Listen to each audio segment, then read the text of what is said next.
Well, welcome to our restorative practice tonight. We are going to work with the concept of Avidya tonight. There are a few things that are considered kleshas in yoga philosophy, and kleshas are, I think the word literally means that which afflicts from within.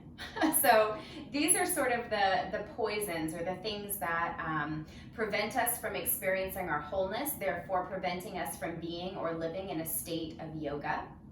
And there are also things that we can, by practicing the yamas and niyamas, which are the restraints and practices of yoga, we can try to overcome these. So avidya is the main one. Vidya, V-I-D-Y-A, means wisdom or clarity or clear-mindedness, clear knowledge, clear wisdom. And whenever we put an a at the beginning of a word, it means the opposite. It means non. So avidya is really the closest thing that the yoga tradition has to like the concept of sin. The original meaning behind sin was to miss the mark.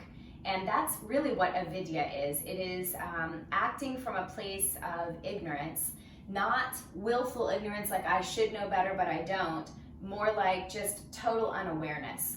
And the main way that this shows up, this avidya shows up in our lives, is when we are, what I would say is innocent of our divine nature. We don't realize, we don't recognize or acknowledge our divine nature.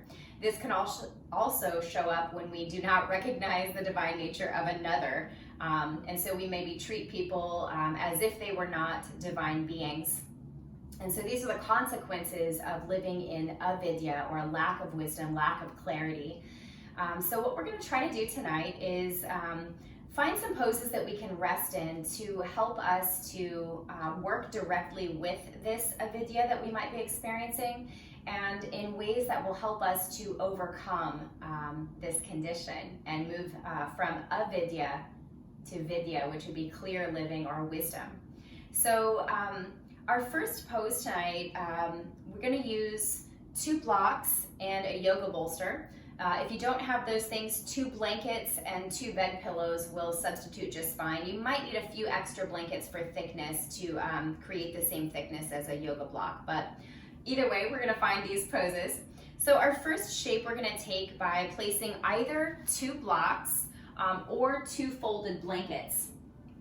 And we're going to place these just a little ways apart from one another. So there's a little space between here. And you can cover these blocks with a blanket if you have one. If you don't have blocks and are using blankets, I would recommend folding your blankets so that they're pretty thick and placing those instead of your blocks. But the blanket on top will make it a little bit of a softer landing. And we might press the blanket down a little bit in between to kind of help that channel stay close to the floor that's between the 2 blocks. Then your 2 bed pillows or your bolster is going to come to support your ankles and feet. And we're just going to turn away from our little supports that we made the space between.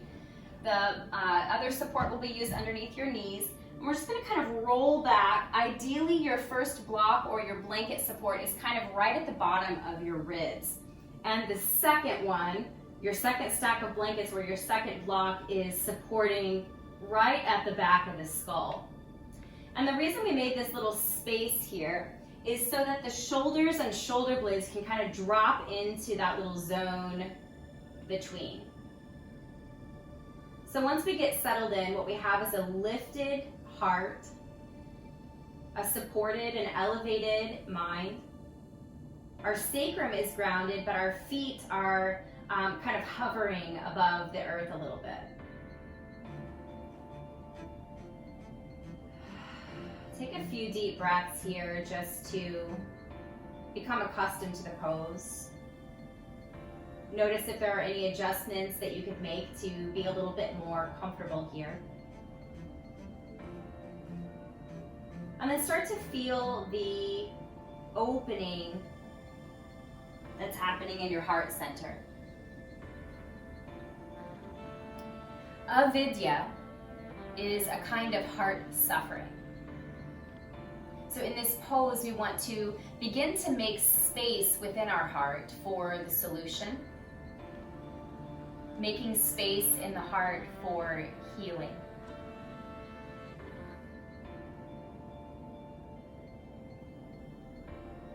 In yoga practice, chitta refers to the heart mind. So it is both the intellect and the feeling properties. It's the wisdom both of the mind and of the heart. And when we clarify this chitta, when we bring a clarity there to both the heart and the mind, we begin to lose touch with the more ignorant or innocent of our divine nature attitude. We begin to see more clearly how we are connected to all living things and how we are connected to our source, to our purpose. And in this pose, we have both the head and the heart elevated. The heart is elevated to lift it open. And the mind is supported and elevated here to keep us in that higher mindset, rather than remaining in a place of lower mind.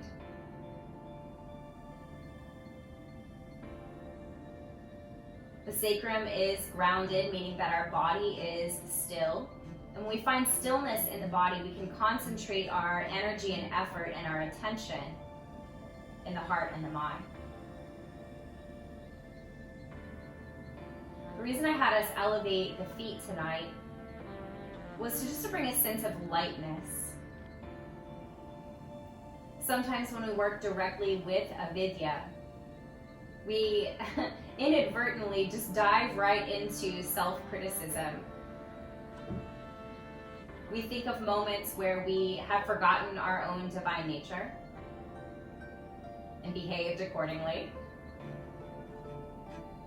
We can count all the moments that we forgot someone else's divine nature and behaved accordingly, and these can make us feel ashamed.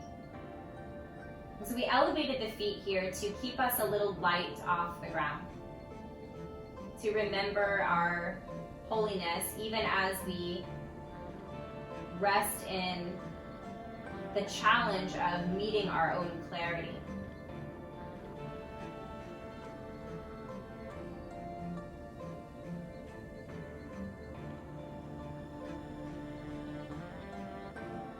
As we open the heart, as we support and elevate the mind, we recall that sometimes we are in that place of ignorance, in that place where we are lacking wisdom. But here we have committed to resting in openness, willing to look at and work with whatever we find in the heart, and willing to rise above whatever we might be thinking in our lower mind. The shoulders are soft and relaxed. This allows us to let go of any responsibility for making ourselves good. The feet floating above the floor reminds us that we are already in an elevated place. We are already whole.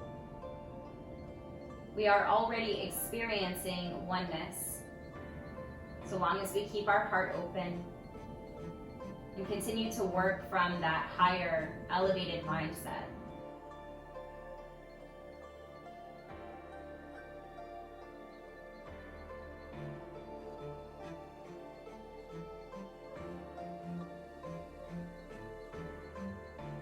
One of my favorite books when I was a teenager was The Little Prince.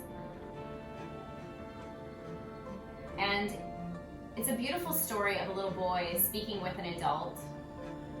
And normally adults talk down to children thinking, well, they're just a child, they don't know much of anything. And the whole story unfolds as this child sort of unleashes great wisdom on this adult who thinks he knows everything.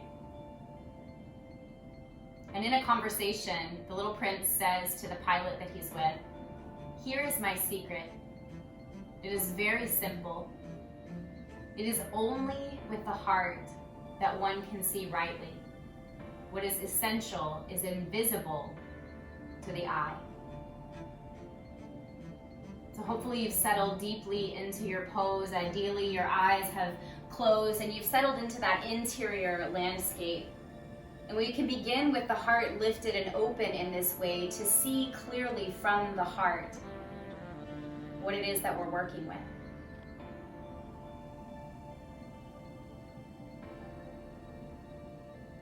Avidya could be described as incorrect seeing or incorrect perception.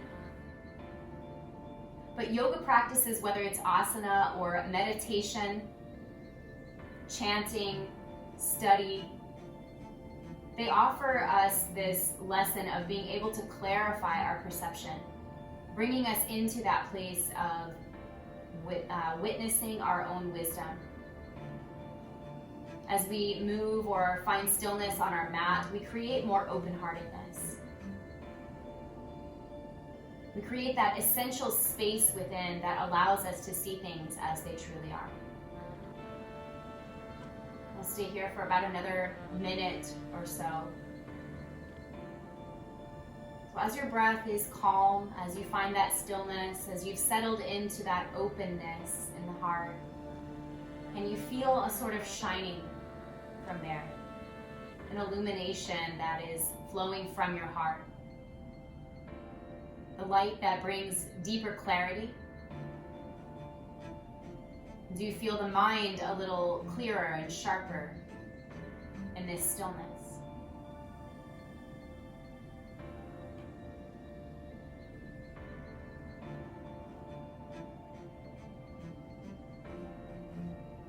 Just about 5 more breaths here. Continuing to open, continuing to relax into our support. Letting our foundation be lifted, heart lifted and open, mind supported and elevated.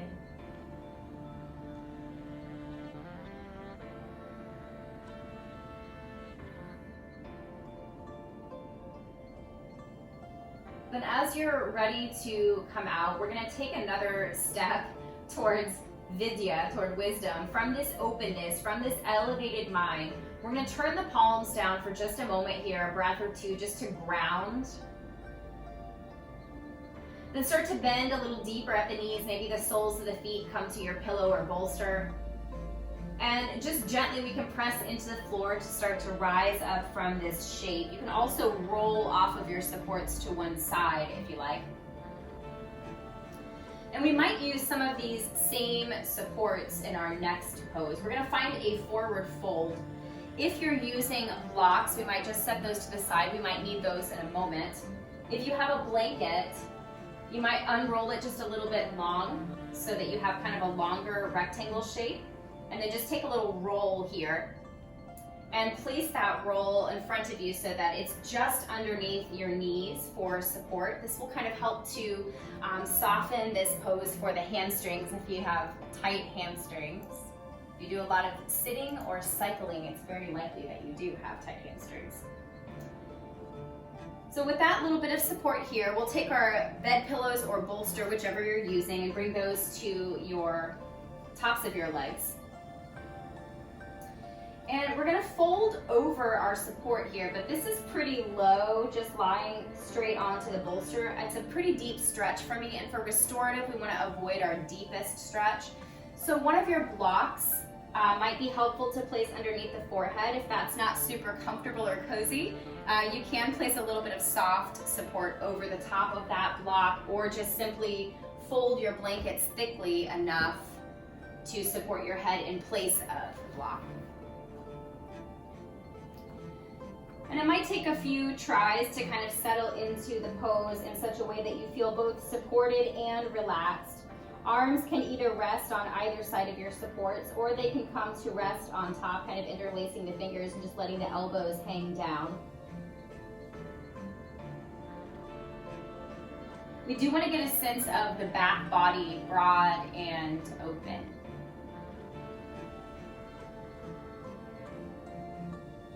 This pose is inviting us a little deeper into connecting and working with our avidya. This is the pose that invites us to take responsibility for those moments when we've forgotten our own divinity or forgotten someone else's sacredness. And this is kind of what I meant by when we work with this energy, sometimes we have a tendency towards shame or guilt as we recall these moments. But the truth is, this is also an opportunity to see ourselves with a clarity that brings love and compassion for the self. It is always our responsibility to deal with the consequences of the choices we make, the actions that we take. And it's tempting sometimes to feel defeated or victimized by a situation. But it is only when we begin to see clearly our own role that we can shift that role with conscious awareness. Jodi Picoult says, sometimes we walk through life blindfolded, and we try to say that we're the ones, or we fail to see that we are the ones that securely tied the knot on that blindfold. There are things that we don't see or we choose not to see, we remain innocent of. So this forward fold, this looking inward, is an opportunity to take a look at that responsibility.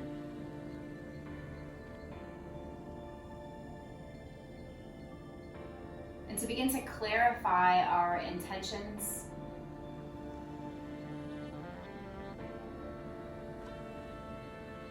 And clarify our actions.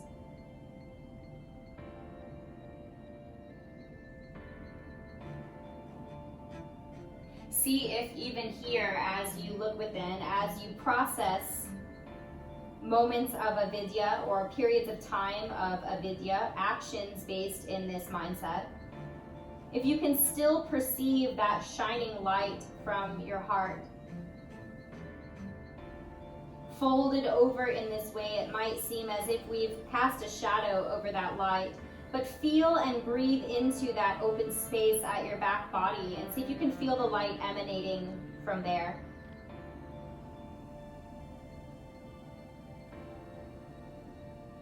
For the last minute or so in this pose, we're going to be a little mindful with our breath. We'll invite each inhale to flow in through the crown of the head, that place where we connect to our divine nature and to divine wisdom. So take all of your inhales in through that crown center. Pull your inhale deeply into your heart. Let it expand and open there. And as you exhale, just send that light, that aliveness, that awareness and wisdom that you received out through the back of your heart. This helps to bring that clarity. It starts to wash away any residual self-judgment or self-criticism, any guilt or shame. And it begins to invite in that self-effulgent light, that divine light of wisdom that illuminates our minds and allows us to see clearly. We know that feeling of rummaging around in the dark for something on our bedside or for a pair of dropped keys in the darkness under the car or something like that.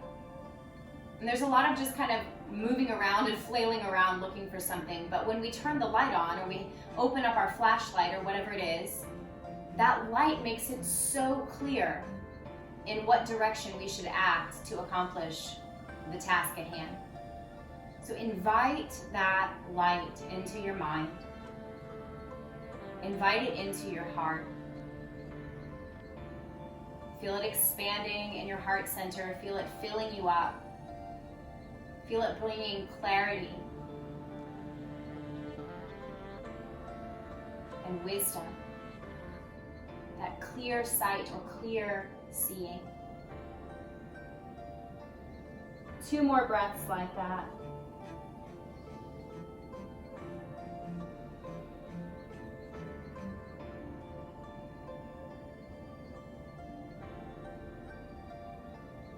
Then again, we'll turn the palms downward for just a breath or so to ground before we take our next action in our journey from Avidya to vidya. Breathe in deeply again, let that light fill up your heart, let it make you feel lighter, and let it help you rise from your fold. Our next shape is going to require several props as well. So let's start to set those things up. Our bed pillows or bolster are going to come perpendicular to the mat. So short edges of the supports to long edges of your mat. This is another instance where we can use blocks or blankets. So if you have blocks, 2 blocks might be just right. We're going to leave, just like we did before, a little space between your soft support and your other support. If you're not using blocks here and need to fold blankets, just fold them thick and stack them so that they're at the right height. Possibly we could use some support between the knees here too. We're going to bring our left hip to the short side, the long side of your supports, but we're going to kind of bring ourselves toward the shorter side of things. So there's a lot of support behind you in a way. This is where we might use either a pillow or a folded blanket between your knees. We're just going to lie in a side-lying shape. So maybe padding between the shins or just between the knees or ankles. Bringing your left hand to your supports, we're just going to kind of push against that so that we're leaning away from our blocks and away from our bolster. And then take that extra space that we have on the left side and start to lay down over the top of the bolster. Ideally, your shoulder and your arm are going to come into that little channel above the bolster. Your blocks or folded blankets here are going to support the side of your head. When you have your body kind of arranged, your top arm is kind of like, well, now what do I do? You can let that rest on top of your body alongside with your hand resting near your hip. You can also bring your hand to the tiny little bit of support that's in front of you on your bolster or your bed pillows. You can also reach that arm kind of up and overhead for a couple of breaths, stretching open the right side body, and then just relaxing that hand, letting the fingers dangle towards the floor. The upper arm kind of resting near the back of the head. And we kind of get a sense here with our knees kind of curled in, almost in a little fetal position, of still continuing to look inward. Perhaps the back body is a little broader than the front body. Certainly the right side of the ribs is a little bit more broad than the bottom left side against your support. And this is that tendency we have when we feel like we're in an unpleasant situation, to kind of turn inward and let there be sort of a dialogue between ourselves, our inner selves, that says that we're the victim of the situation. And we're just going to pause here and feel how very uneven, unbalanced, you might say, this pose feels. Each side of the body, right and left, is different and asymmetrical.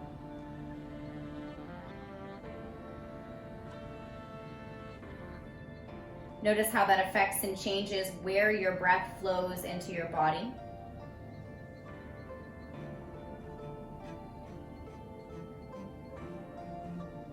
And just notice how inward this pose can make you feel. Sort of collected into yourself.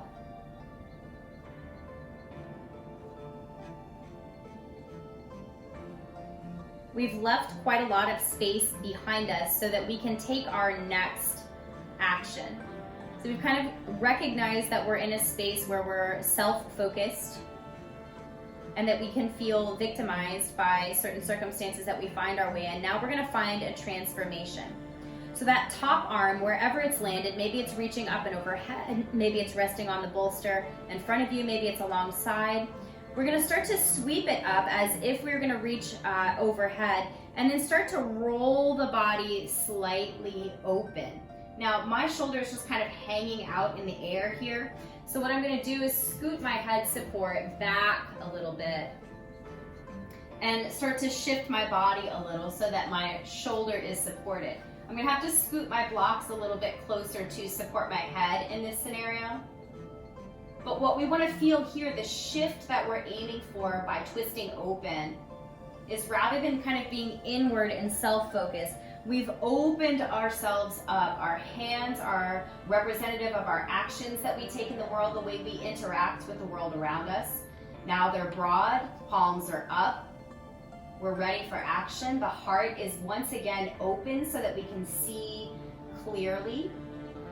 It might feel good to bend at that right elbow a little bit to feel a little bit more supported. Your arm can also come down towards your back or towards your hips, just so long as you feel supported and the heart is open. This is what happens when we begin to take responsibility for our role in our circumstances. We begin to see the situation clearly, not just from our own egoic individual perspective. We begin to see it clearly from that higher mind. When we want to see a whole plot of land, we don't walk it. It takes a long time, and you can only see part of it at a time. I'll tell you to get a bird's eye view, to get higher and see the whole piece of land from above. In the same way, we're able to observe the situations of our life with much more clarity, to see the whole picture and how it fits together when we allow our mind to be elevated, when we work from that place of vidya, from wisdom, from clear seeing. So for our last few rounds of breath in this sort of open twist, come back to that breathing exercise where we invite the breath in through that divine connection portal at the crown of the head. Let each breath that flows in swell and illuminate your mind and your heart.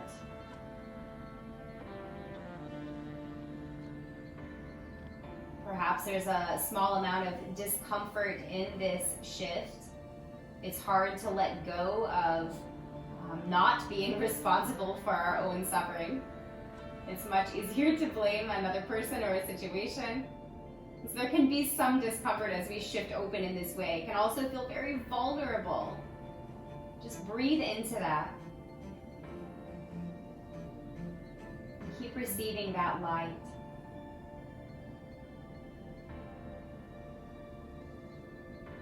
Last 2 breaths. Breathe in deeply and surrender as you exhale. Last round. Breathe in deeply. And as you exhale, begin to swing yourself back over into rolling onto your side again. We're just going to take about 3 more breaths in this sideline position. Notice how after we've opened, this kind of curling up inside of ourselves isn't as comfortable or comforting as it once was. Turn your right palm down to the floor and press your way up to come back to our seated shape. We're going to take that exact same series of postures on the other side. So we can leave our props as they are and just turn the body so that the right hip is now close to the long edge of your supports. Kind of walk your hip over towards the short edge, however. And start to come into first your your right hand pressing into the bolster to open up this right side body. And then try to take that space that you've made and lay it out over your support. Right arm comes back into that channel again. We might have to scooch our head support into place so that the side of the head is supported. Left hand can either rest alongside the body, can rest the left hand on the little support that's in front of you and underneath your ribs. Or again, you can reach up and over for a few rounds of breath, opening up your left side and then allowing the elbow to bend, fingers to softly dangle towards the floor. And rest here. Take all the time that you need to find as comfortable a position as you can.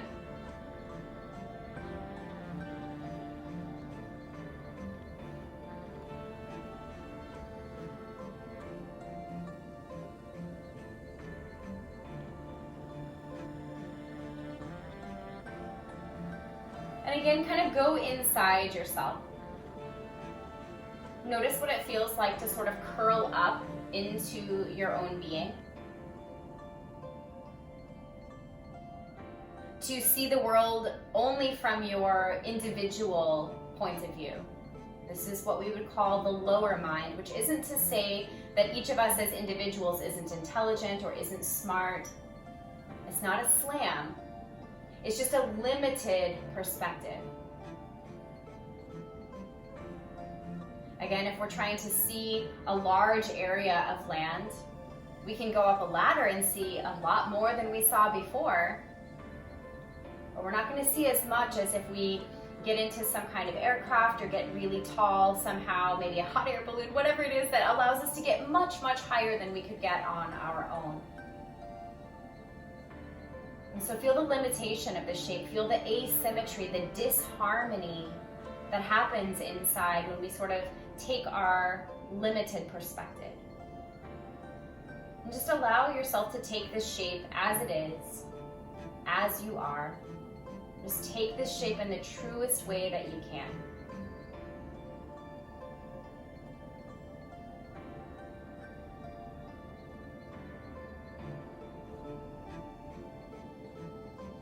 Just kind of sit with this position of Avidya. And recognize that it is not a lack of information.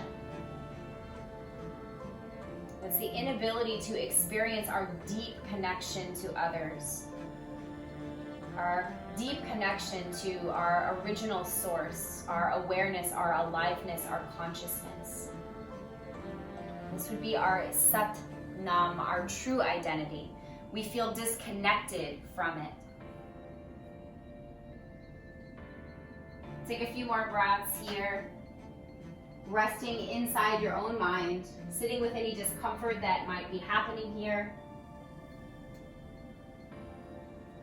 And then prepare yourself for that shift. So if your left arm is kind of up and overhead, it can stay there. If it's in some other position, start to reach that left arm kind of up and overhead.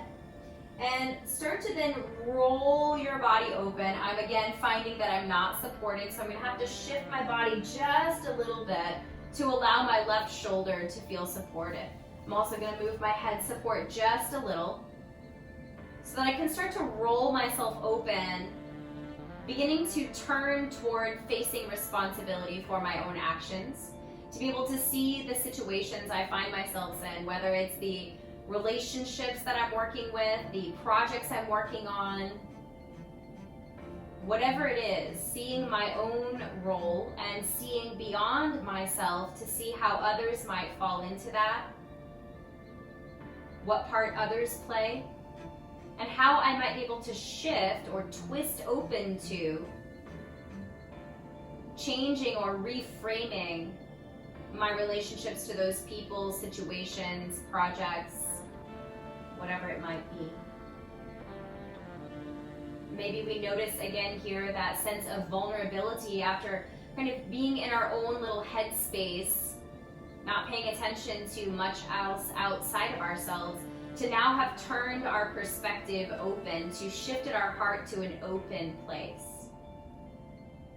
And if that vulnerability starts to feel strong, take a deep breath in, breathe in through the crown of your head, fill that chest and heart and head and mind up with the light, and then relax and recognize how supported you are in this moment. Just like our first pose of the evening, the heart is supported open, it is lifted open. The mind is also supported and elevated here. So we're working with that open heart that the Little Prince tells us is the only way to see things clearly.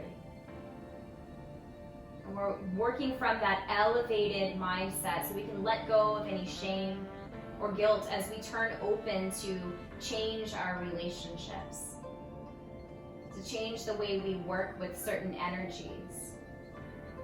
That allows us to recognize the divine nature of others, and just as importantly, to recognize the divine nature within ourselves.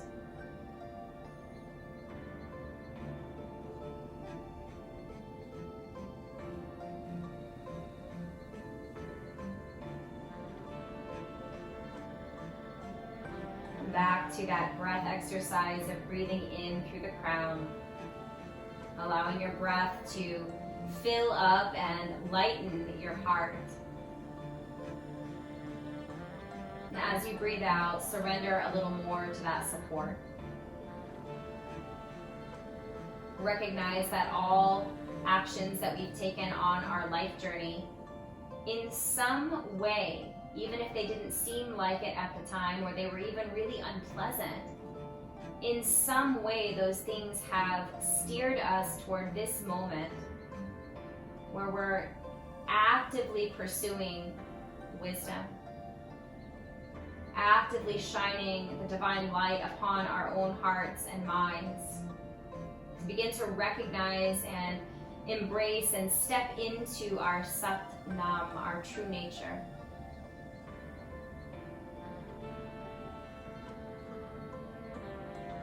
Take about 5 more breaths here.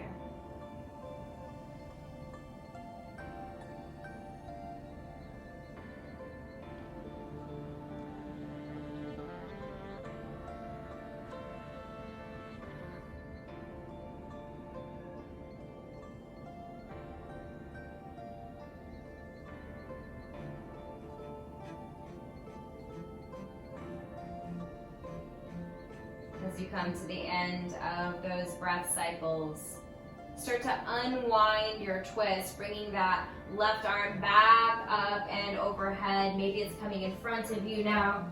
And just settle into your sideline position again. Come back into your own limited perspective. Just looking out for the self. Not recognizing how we fit with other people or the greater picture. And notice if it's as comforting as it was before. Then use your left hand to ground and press into the floor. Come back to rising again from your shape. We'll be rearranging our props again here. We have another set of symmetrical poses today. And this could be useful with either blocks or bolster bed pillows, or both. So let me show you what we're going to do, and then you can kind of choose what props are going to be most supportive for you.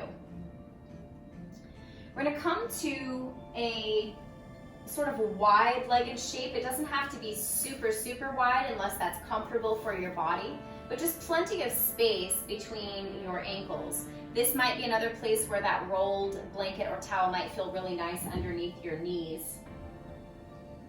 So we're going to use our supports. We'll start with our left side. We're going to use our supports to the outside of the left leg. So if you're using bed pillows or bolsters, that can just come outside of the left leg. Blocks might also work here. What we're going to do is place a hand on that, whatever that support is, and start to lengthen up the spine. So this, we're going to try to keep the legs really soft and find that groundedness, that's humility, that's staying close to the ground, being humble in the body, and then lifting and opening, making space inside the heart and inviting that light in through the crown. So we're tall and open, sliding the left hand down so that you can either, if you're using pillows or a bolster, maybe that elbow can rest down. If you're using blocks, that might look like just the elbow itself resting on your blocks. Your head might rest in your hand or your fist. And your right hand can either press into your right thigh a little bit. It can also just rest. If you want to be a little bit more active, we can take a similar shape as we did when we were lying down, just letting the back of the arm rest over the back of the skull. That's a lot of stretch in my body, so make sure you're not overstretching. The beauty of restorative poses is the allowing. We don't reach for the stretch. We don't reach for the openness. We allow the openness to come. We invite it. So hopefully we're feeling some openness in this right side body. You might experience some tension or muscle engagement at the right hip. See if you can soften that a little bit. See if you can just very gently and actively pull the right sitting bone back toward the floor. If that's too much engagement, just soften it again. If none of these poses is comfortable in the moment, you can also bend at your right knee and bring your right sole of your foot in towards your left thigh a bit and come back into the shape.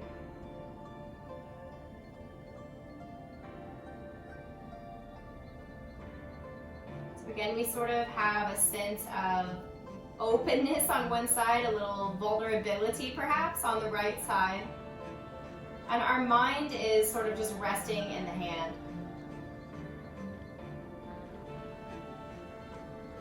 Take 3 more breaths here. Breathe deep into that open right side body. Start to invite that breath in through the crown again. Re-establish that connection to the divine.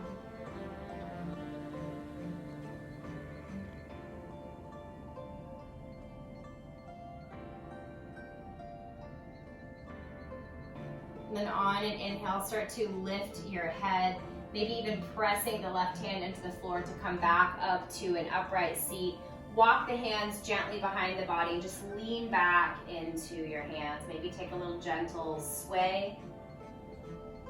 Notice any lingering sensations from the pose. If you've bent your right knee, maybe bring it back long again.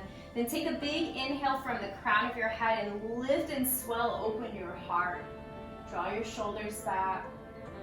Just pause in this open heart shape for just another breath. And start to relax back into a more neutral spine. We're setting ourselves up for that same lateral bend on the other side. So either moving your bolster pillows or your blocks to the other side. Perhaps choosing ahead of time, this time, to bend at the left knee, if that was more comfortable for you.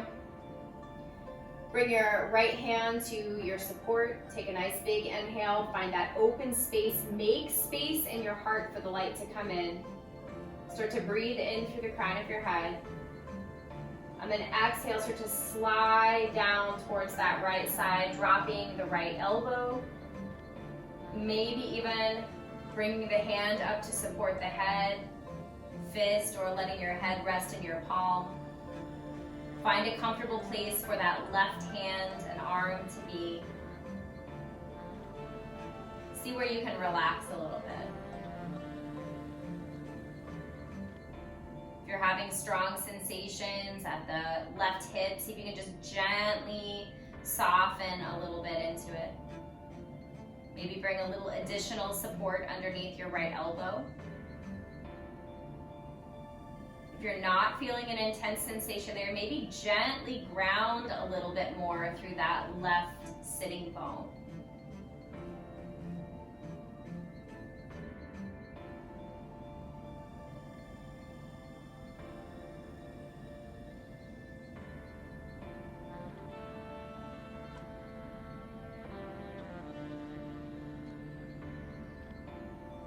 Feel the vulnerability of that open left side.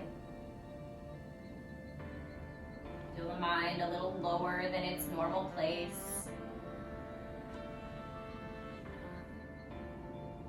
Then take 3 more breaths here, beginning to invite the breath back into the crown of the head. Feel it swelling and opening that left side of the body. Shine a little light on this vulnerability.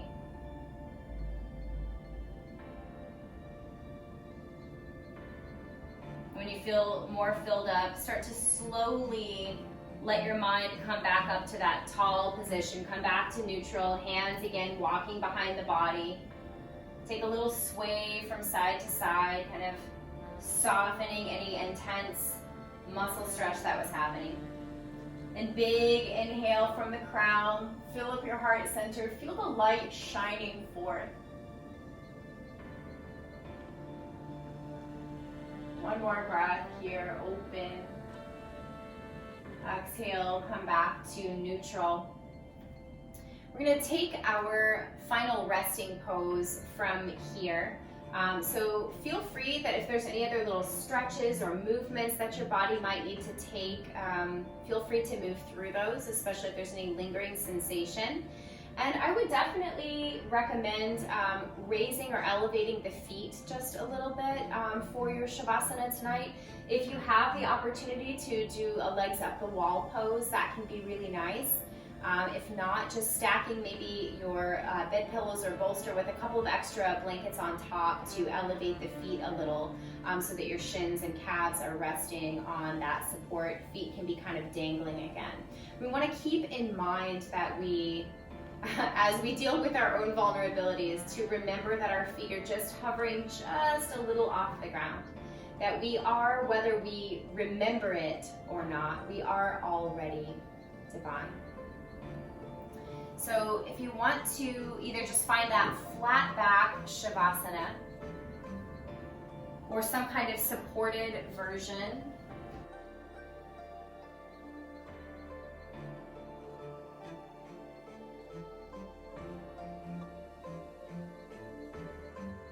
and take the time to see yourself clearly once you find your stillness.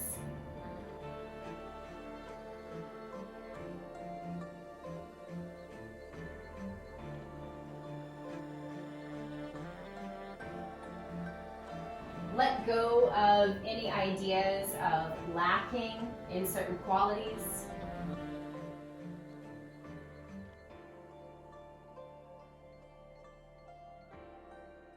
Let go of any judgment or criticism.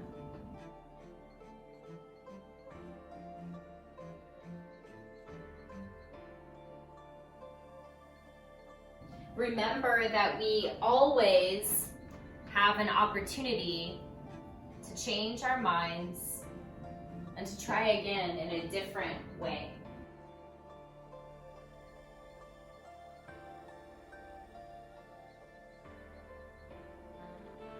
We can always roll our way open or kind of find that pratipaksha bhavanam, that shift of perspective that allows us to release ourselves from feeling victimized or not enough,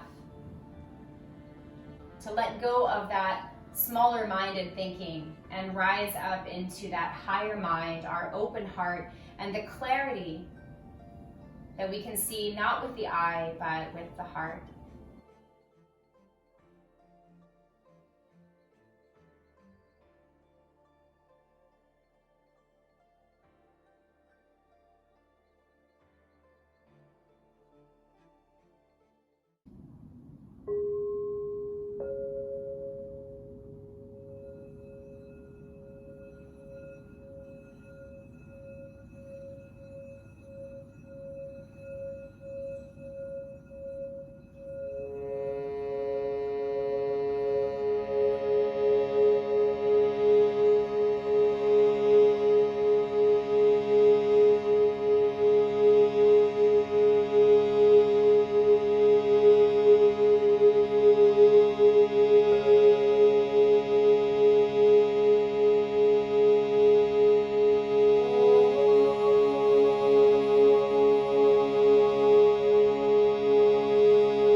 Allow your attention to follow your breath.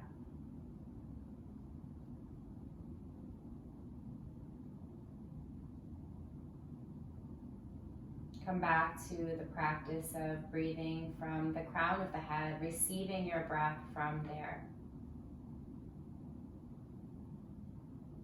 There is life force, there is an aliveness to your awareness.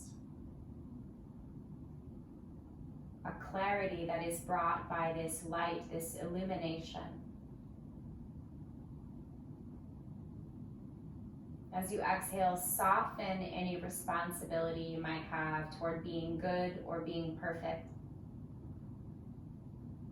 And as you receive your breath in, know that you are illuminated, that you are bathed in light, and as you breathe out, just surrender to that. Come from the place of seeing yourself as small and limited, and move into the wisdom that knows you are connected to all things, that you are connected to the sacred, that it is your Satnam, it is who you are.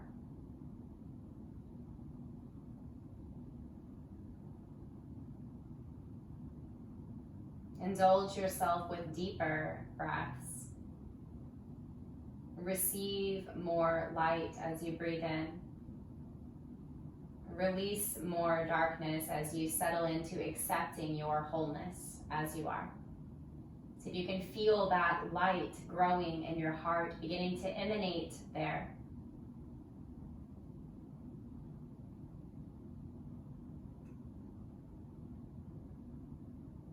Depending on how you've found your body arranged for this resting pose, start to find small movements of aliveness. Feel that light within you, emanating from your heart into the furthest reaches of your body. Feel that light dancing on the very tips of your fingers and toes. Feel the light shining from your face. The illumination that shines from behind your eyes. And with that aliveness, begin to open your body up in some way. Maybe stretch long, maybe stretch wide, but spread yourself open as if inviting or becoming a vehicle for that light to spread even more expansively. Allow it to flow through you in a way that is saturating.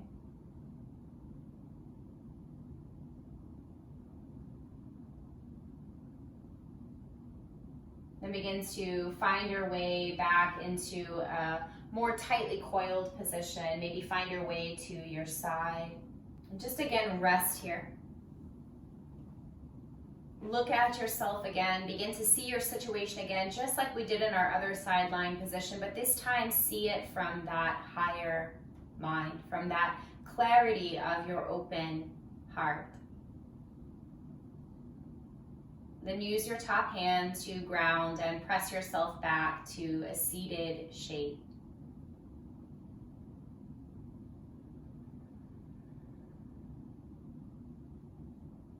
Find a sense of grounding in the lower body, a sense of openness in the upper body. Invite your breath in, again through the crown of your head. Pull your breath this time past your heart and all the way to the earth. And as you release your breath, let it rise from the earth, back up, returning back to the source, that which was given to you. Feel the flow of it moving through you. Remember that your body is temporary, your mindsets are temporary.